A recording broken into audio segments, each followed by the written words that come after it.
Welcome to episode 1 of In the Now with VFXnow, the podcast where we talk about everything shaping the ever-changing landscape of technology and media, entertainment, and beyond. For our very first episode, we're breaking the ice with some special guests and exploring a few of the biggest conversations happening right now. Why computer hardware, prices, and demand are surging, the rapid rise of AI in creative industries, and the tech breakthroughs that might redefine the way we build workflows in the near future. I'm your host, Roen, so buckle up and let's get in the now.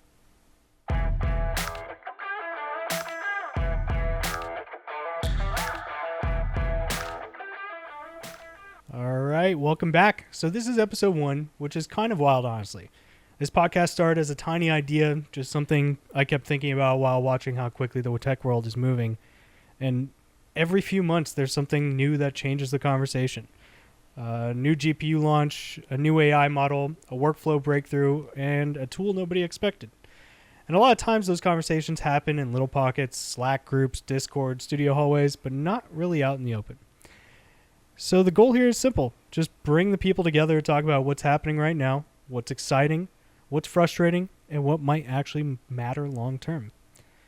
And hopefully build a community of people who are curious about where this whole thing is going like we are. If you end up liking the show, subscribe and stick around because we've got a lot more conversations coming. Let's start with something that basically everyone working with computers has been dealing with lately, the hardware situation. Where do I even start? I have no idea. But if you tried to build a workstation recently or even just upgrade a GPU, you've probably had that moment where you look at the price and go, wait, what happened? I do it. Everybody does it. The demand has gone absolutely nuts. Between AI training, cloud infrastructure, gaming, and media production, GPUs especially are just getting swallowed up. Studios need them. AI companies need thousands of them. Data centers are expanding. And suddenly the gear of a lot of artists depend on is harder to get or way more expensive. So a few things I'm curious to talk about and want to talk about is why GPUs suddenly feel like good gold bars, how AI companies buying massive clusters affect everybody else, whether workstations are still the main setup of cloud compute is starting to take over, and whether small studios can realistically keep up with hardware demand. That's where I can bring in Marvin. It's really nice to have you, man. Thank you, Jay. Thanks for joining Happy to me. be here. Marvin is a fantastic engineer at VFXnow, and really excited to just kind of bring him on the first one. Great exploratory brain to kind of elaborate and talk on some of this. I'm curious, do you think that this level of hardware demand is temporary or is it the new normal? I hope it's temporary. I think me along with everybody, like the average Joe, really hopes that, the surge is eventually going to fall and, everyone can buy RAM or, GPU. Sometimes, it sucks. I feel like people aren't going to go for like the high-end GPU. They just want something that works. Yeah. And it's just like, well, you also need to find something that's up to date as well. But because everything is being swallowed up, it's a lot harder. Just like a 32 stick gig of RAM is Insane. Absolutely insane. It's to some it's not affordable anymore. No. Much like we saw, there's a lot of systems we've built in the past that we were able to do 64 or 128 gigs of RAM for a really efficient cost, I should say. And now you have 300x prices on this. Yeah. It's wild. Hopefully we can get to some sort of normal pace, but I'm not sure. Do you think artists are eventually going to stop owning powerful machines and just rent compute power? I think so. It's a big world and everyone has different workflows. But, I think it depends on, like, how their workflow is, what their lifestyle is even. Because some people just, like, don't even like to have... I like to have a home system, but not everyone does. And if you're just working on a project and they're like, yeah, I'm going to rent it for the time being for the reminder of this project, and I'll just do that. Because again, like with everything, especially in the tech industry, like hardware is great, but just how everything keeps evolving, in a few months new hardware is coming out, and so someone sees that as like a bad investment. It's like, okay, I'm not gonna spend that much money, and if I know in a few months I'm gonna have to upgrade this thing, you know. So I think so. Yourself? I think so too. I mean, we're seeing a lot of questions about exploring cloud, Yeah. and we're seeing a lot of new things get developed that are aiming to make cloud easier in understanding, because there's this shift of what is the cloud. Nobody knows. They look up and they think it's up there. Um, there's a big shift, I think, where since a lot of everything we touch and do and use and the tools that our phones are logging into are all cloud based, but now it's evolving where you see these creative houses are flipping out their offices and going straight to cloud. And if it's saying it's going to be practical in the next 5 years, I mean, it's very possible that everybody is a satellite in terms of where their data is, and so to speak. And but I also think there's going to be some wild unification across the help of AI to technology, and kind of where we're seeing a lot of manufacturers develop smaller things and turning in what used to be a giant box now into a very small physical piece of hardware that does 10 times what that bigger box used to do. So it is certainly practical. But I don't know. Time will tell. Yeah. I'm wondering if we're running into a world where hardware matters less to the normal human or consumer, and it matters more to the big corporations. Where, and I forget where I was just listening to this, but it very well could be 5 to 10 years, and you're looking at a situation where the big corporations run all of this hardware because it became too expensive, but the average user becomes a bigger user of it, and every single one of us might come into a kind of a new state of technology and how we work with it. That's personally where I think we're going to see things go, is kind of a brand new tech realm, using obviously these many norms and growth and exploratory R&D, everything to develop to this point. But it's going to be different. It definitely feels like at this point it's yeah, like the big corporations are valuing hardware a lot more just because they're building so much on it. But like a lot of people in like the you know, tech community that has a passion for this, they're just like, I mean, I can't even tell you like how many people are like, hey, you don't need to invest into, you know, these guys. You can literally, it takes a little bit of money. You can get like X amount of, you know, Mac Studios, or you can, or a Mac Mini or whatever, and you can build your own like chat box at home or something. You can have your own like home system, and you can keep it unified. You can have it, you know, send messages like using Claude or something, send messages to your Discord, your Telegram, or anything like that. That way it's more personalized and to them, and they know it's within their control instead of giving it to a corporation. Right. Which is great, and I think that it gives a lot of people inspiration to do the same. But it definitely does feel like the big corporations are the ones like valuing this thing, and the reason why the average consumer isn't valuing hardware as much is because they're being unfortunately priced out Big time. of owning these things. So it's like a weird like limbo right now, but I mean, yeah, things are gonna change. Just the way things are gonna, how people's workflows are gonna change is gonna be interesting to see. Totally. You know. Absolutely. I'm excited. We're always in the tech world and got to stay up with it. I'm wondering whether compute will end up feeling more like utility, like electricity. It's like the saying is, we won't, you don't own the power plant, you just plug into the grid. And maybe creative compute eventually will work the same way. We can't avoid it, but it kind of drives me into the next section, which is AI. Because right now it feels like every week there's something being announced, another model, another tool claiming to change the world. Some of it's hype, some of it's genuinely useful. And in creative industries, I think people are still figuring out where the fine line is between the tool and the replacement. But the one thing that's already clear is that AI has started to sneak into workflows. We've seen this from like auto rotoing, asset generation, concept art, scene setup, and editing assistance. And sometimes it's just those small little subtle things that get us to deadlines faster. But I think where AI actually can help save time in production, if it could be afforded, is, where artists should find their concern of what's slowing them down now and use it to benefit that area.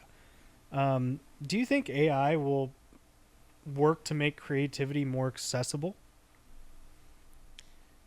Yes, I think it's always. I think, um, just like any other tool before AI, like as soon as someone found out that they can do something using a computer, you know, it's it's almost like it's kind of like when DJs stopped using like vinyl records and going into like programs and they can DJ on it. Yeah, CDJs and exactly. digital, Right. Like I think a lot of people found their footing and they're like, "Hey, no, this is the future." And it's they're right, like it's cool, but a lot of people still respect, and I think it's always going to be respected when people can do something because they're that skilled at it. Right.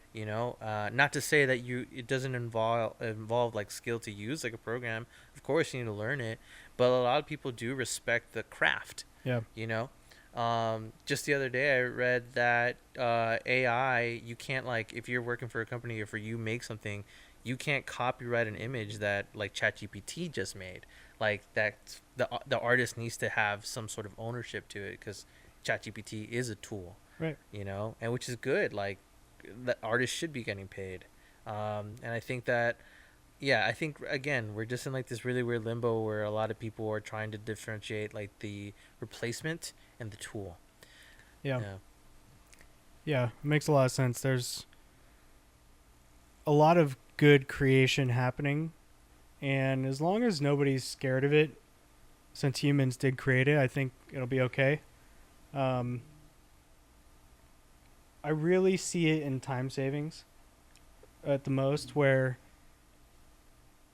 we had this crazy shift with COVID and everything like that, where still a lot of manual work taking place kind of when COVID did it, but we have to see how that kind of jump started a lot of folks to kind of play around and learn and how to do things more, which led us to this kind of weird revolution we're in right now, where there's going to be a level of AI dominance in every single thing we touch. And it's only been more prominent in the past 3 years, in my opinion. Granted, AI's been around for a really long time, for those who can get a taste of it. But yeah, it's the daily life. I feel adding in creativity, adding in work, adding in just a normal average Joe will be more automated because of this and this crazy AI improvements in world. And especially if we drill back and you see this unified workflow start to take place in the next few years, it could be very elastic. You're either with it or you're just following along with it. Yeah. Yeah. In terms of like future artists, I was trying to think about this, are we going to see them direct more systems instead of manually creating? And I think it kind of goes back to what we were just talking about to a degree. But it seems possible. It seems like we may be directors of AI to produce work. And right now we are kind of the same way, but the future is still, and speaking of the future, if it's not just 50% AI, 50% manual, I think where I'm going with this is essentially people will start to become more systematical, like in terms of talking to AI. and knowing how AI works, and we'll be able to rely less on us, where generally there's human error, and have something like AI take over. So, to a degree, I mean, it's possible. I think future artists could see themselves as directors to get an end goal done, and rather than being the creators at the end of the day. And I don't know, like that's probably one of the scary parts of a lot of creatives in AI, is because they are so worried that this might become systematic and kind of a way forward. No, yeah, that's a genuine concern. But I feel like, and I guess this is me keeping my faith in humanity, right? Like, where if somebody has an idea, it's, if they want to see it come to life, like, obviously, like, if it was up to me, if I had an idea and I wanted to see it come to life and I was using AI to help me along that way, and I can just be speaking for myself here, but if I let AI do the majority of the work here, I'm not going to hold any pride in that. I feel like I can't even consider myself a creative. I just use a tool. If I saw it through and through with the help of a tool, sure, but I'm the one doing the majority of the work, or really pushing the vision forward. Just like, when somebody was thinking of AI, they were just like, this is going to be a tool, and someone could be like, hey, I created this chat box, I created this model, I built this infrastructure. Anybody that's ever built or anything or fixed anything, and I the same reason why I'm passionate about tech is when I fix something, I can say, like, I did it, I got over the hill, and that was my accomplishment. And I feel like in the creative world, I'm not saying that if you use AI, you're not any less of a creative, but you have to put your stamp on things. If you say, like, I created this ChatGPT, great, ChatGPT did it, but you have to put your stamp on it, you know? But I don't know. Again, maybe that's just me putting my faith in humanity, I mean, humans like to own things. Absolutely. So if there's a level of them being able to take over some of this as their intellectual property, I mean, that's their goal. They make demo reels for a reason. They're excited about that work that they did, and this can certainly change all of that. Right. Is somebody going to go and say, "Here's my reel," and it's a bunch of 5-second Sora edits? Like, you never know. It's a game changer in terms of it. Well, like I said, if this is embraced by the creatives and they find hope with learning how to use the tools and expand them and be better, it's only that much stronger to add it in their toolbox. Yeah. It is a all-in-one tool that if you know how to open it right and use it, you can almost be unstoppable in terms of how fast you want to achieve something or what you want to achieve, or maybe that idea or creative aspect that you could never reach before is maybe now doable. Right. And we've seen that even internally in some of the things we've been working and building, where AI has taken us to next level on projects because it helped us find ways around maybe very costly solutions to just figure out how to work a path. And so yeah, I think the embracing is critical, and I can only encourage everybody to follow that path and try it and not be scared of it, and take AI to their next level. Use it to expand yourself. Use it to expand your knowledge. Right. It's glorified Google, but maybe a friend. They all like to be nice to you. Yeah. No, that's a really good way of looking. I think a lot of people, I think the way you're seeing it is the correct way, but a lot of people fear that, and it's true. Some people are going to use it as a tool to completely eliminate the the human touch or the creative spirit of someone that could, you know, create something and like really push something forward and you know, see where their own imagination can take them. But I feel like if somebody was having, let's just say, the writer's block, and they use AI to just be like, hey, like, I'm thinking of this artist, I'm thinking of this vision, you know, what examples do you have? What who has done this before? AI will give you like a list of things to look into, and then it gets you to that vision a lot faster, you know. And honestly, I think that's the way it should kind of be used, just how you're explaining it, you know, like using it to get you to what you're trying to get out faster. But a lot of people have that fear of you're just eliminating, you know, Yeah. you're just eliminating people.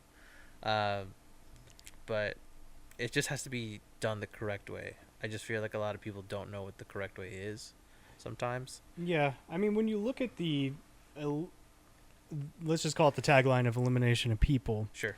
Um, absolutely, it will take jobs, but it's not perfect, and I think it's gonna if you leverage it right, it's gonna open up new doors. And for those who are kind of a little bit worried to kind of take advantage of it, you know, obviously there's certainly some security concerns and putting all your information on it. Like you don't have to do all that. Um, but but being able to go to the next level, I mean, is kind of the the designing of a breakthrough, because those people who are potentially going to lose their jobs are either not following the AI or are not using it to their advantage, um, or on the other side of it, they are too slow. You know, as an example, what's a good role that kind of we're seeing this insane shift is, I would say, web development. Yeah. And it's insane to think about that the average Joe can go and spin up a website in a matter of now, you know, you could do it through a bunch of whole different apps and they can give you a design. But I mean, putting a blank canvas in front of you and using AI to develop something in significantly less time than if you were to go out and hire a developer. Yeah. And ripple effect that to every single industry that's touching AI. There will be a lot lost, but it's going to open up the new opportunities, 100%. I think it's not like, oh great, what do I do with my life now? It's going to be, okay, well, what's my next step? And my next step is, how do I use this tool to take my experience to the next level? Yeah. Yeah. No. Yeah. Sometimes things have to get brought down to be brought back up even higher, and I think that's definitely going to be the change that we're going to see going forward. Like in this AI, you know, for eliminating people from like a certain workforce, I think that, yeah, you're right. Something else is going to come from it. It's just not happening right now at the moment, and we just don't know what it is yet. But yeah, we'll see it soon, I hope. Yeah, yeah, absolutely. Well, we can definitely dive into AI for weeks and where it's going and how we've used it to our advantage in specific examples and maybe individually. But it kind of talks about, you know, AI has been a big breakthrough that's kind of really come up and everything there. And I'm thinking that, you know, the kind of the last thing that I'd love to touch on is how this fits into a bigger picture. Because the most interesting changes aren't always the loudest ones. And I think some of these real breakthroughs are happening quietly in how tools come together. This is like, if we look at the creative side, like real-time rendering becoming a standard. Generative tools being baked into every single creative software you want to use. VP environments. Tiny machines that are just ridiculously powerful. You know, DGX Sparks. Mac Minis even then are just kind of going crazy. But some of these workflows are like, artists can build scenes and then the AI can help generate the assets for the scenes, and then the renders it in real time. And everything we're seeing with creative and AI, and even just AI ahead, it seems that it used to be like science fiction 10 years ago. Yeah. We would only dream of watching the movie Artificial Intelligence and actually seeing some of it come to life right now in terms of how things come up. I think there's going to be a huge rise of micro studios. We've already seen this on social media. You got small teams, 3 to 4 people, just producing new work and using AI to just pump it out. But the better tools, AI cloud infrastructure, is just going to make it a lot easier. And I think if you keep seeing it go on, it's only a matter of a few years before this entire industry shifts into a new world of entertainment. Yeah, absolutely. I'm interested to see on what, because again, like, the corporations and these studios are going to do, or these people that are embracing AI to that extent, obviously they want to take it that far. The thing that I'm curious about is how the masses will react to that. Right. It's just kind of how we were talking about before. It's like, the government asked ChatGPT to use their model, and then a bunch of people exited it out. And it's like a lot of people are, some people could be like, oh, you used AI for everything? I'm good. I'm okay.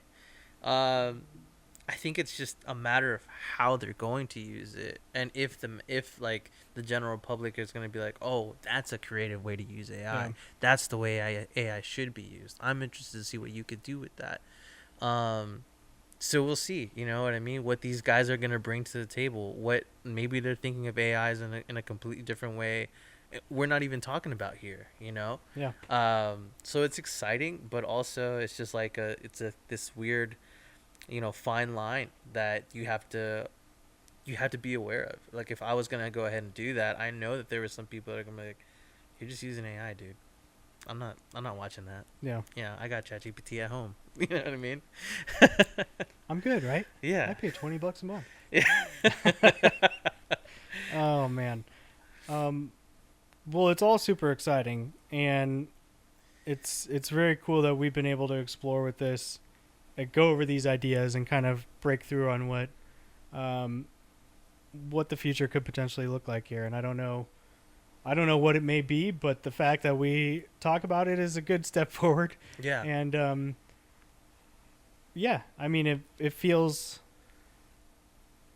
like a good capture of, there's some pains, and it's all wrapping around AI, but it's a drawing board. And that's what these big corporations are doing right now, is they're building a drawing board to lay out what the future technical world looks like. Right. And if that means that we can't get our hands on some things for a while, there's going to be new tools to learn in AI, so be it. I mean, the coolest thing that I think everybody's seen with technology, especially for our age, is we've been in this rapid decline, incline of technology realistically our whole lives, from just the bake down to old car phones and things like that, all the way up to now digital files. That's been around for a long time, but like, the life is digital these days, whereas 10, 15 years ago it was not. Right. As digital. Sure, maybe you had a Facebook and you checked it every now and then, but everybody's on demand now, and everybody's on device. Yeah. And if that's the way that it's going to be, then you can already see these big corporations are building around that. Right. As well as a lot of these creative apps and the tools that people are using to build and produce and create their content. If you're with it, you're going to be part of a change. That's what I think. And it's very cool to know that we've been exploring with a lot of that here and trying to be part of a change, really to help better us. But I'd love to dive deeper and get, maybe back into it. We can bring you back, Marv. You've been an excellent guest.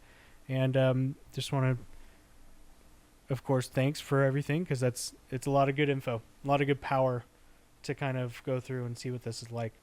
It was just a kickoff, and I really kind of enjoyed starting the conversation and laying things out for how we can kind of like put this show. But for kind of the key initiation is hardware, AI, new workflows, and the future of creative tech and what that means to us. If you enjoyed hanging out with us, make sure you subscribe so you don't miss upcoming episodes. We've got some great guests coming on soon and some deeper dives into specific tools and trends. Thanks for listening. I'm Jay Roen, and you are in the now with VFXnow. We'll see you next episode.